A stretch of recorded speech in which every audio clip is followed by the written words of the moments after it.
using the glue eraser attached to some vice grips, and I'm just removing that old paint, as you can see.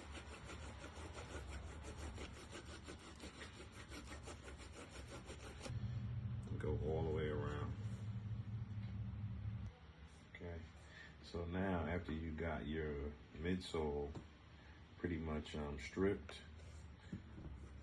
you might get a little bit of damages, or there might be some, and that's okay.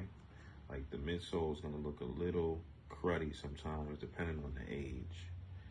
Okay, something like this, like these are really old, and you can see there's a lot of like pores up here. You can see that. So that's no problem. All you need to do is get some leather filler and fill that in. Even if you lose texture, like right here, you can actually layer the leather